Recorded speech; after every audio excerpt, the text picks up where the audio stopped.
আমাকে একজন লিখেছেন, আচ্ছা আপনি যে জেমিনি বা চ্যাটজিপিটি থেকে অঙ্ক করতে বলছেন, তো এটা একটা সমস্যা হচ্ছে কি, আমি যখনই কোনো অঙ্ক করতে দিচ্ছি সে প্রথমে একভাবে করছে, তারপরে অন্যরকম করে করছে, তারপরে অন্যরকমভাবে করছে। স্যার আমি কনফিউজ হয়ে যাচ্ছি, এই যে একটা অঙ্ক 10-12 রকমভাবে করে দিচ্ছে, এটাতে আমার কনফিউশন হচ্ছে, এটা কি ঠিক হচ্ছে?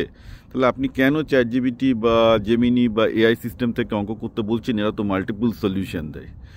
আমি এই প্রশ্নটা, এই যে ভদ্রমহিলা উত্তর দিয়েছেন, এটা থেকে উনি সম্ভবত শিক্ষিকা হতে পারেন অঙ্কের। আপনি বুঝতে পারবেন যে আমাদের ছেলেপেলেরা কেন অঙ্কে এত দুর্বল হচ্ছে। এই শিক্ষিকার মন্তব্য থেকে আপনি বুঝতে পারবেন কেন আমাদের ছেলেপেলেরা বা মেয়েরা অঙ্কে দুর্বল হচ্ছে। আচ্ছা, একটা অঙ্ক যদি কেউ মানে একটা সিস্টেমের থেকে 10টা সিস্টেমে করে, অঙ্কটা সবচেয়ে ভালো করবে। কারণ অঙ্ক মানে কি? অঙ্ক মানে হচ্ছে আপনার একটা রিয়ালিটি আছে, অর্থাৎ চারিপাশিক একটা বাস্তবতা আছে। সেই বাস্তবতাটা বাজারের লাভ ক্ষতির বাস্তবতা হতে পারে, কারোর বয়স বেড়ে যাওয়ার বাস্তবতা হতে পারে, কিছু বিজ্ঞানের বাস্তবতা হতে পারে। অঙ্কতে আপনি সেটাকে ক্যাপচার করার চেষ্টা করছেন। আর বাস্তবতার রুলই হলো যে বিভিন্ন ল্যাঙ্গুয়েজে এটাকে প্রকাশ করা যায়। অর্থাৎ আপনি যে অঙ্কের সলিউশনটা করছেন, যত বেশিভাবে যত পথে করতে পারবেন, তত আপনার অঙ্কের স্কিল বাড়বে। অঙ্কটা করাটা গুরুত্বপূর্ণ নয়, আমি বারবার করে বলছি।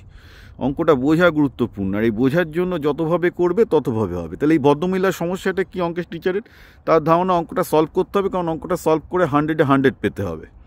এইটাই হয়ে গেছে বাঙালি থেকে শুরু করে ভারতীয়দের ক্রনিক প্রবলেম, যার জন্য এরা অঙ্ক শিখছেন। অঙ্ক ওইভাবে শেখা যায় না, 100 পা ধান্দা নয়। অঙ্কটাকে 10 বার বিভিন্ন রকম পদ্ধতিতে করলে তবে সে অঙ্কটার ভেতরে গভীরে ঢুকতে পারবে, সেটাই কিন্তু আসল শেখা।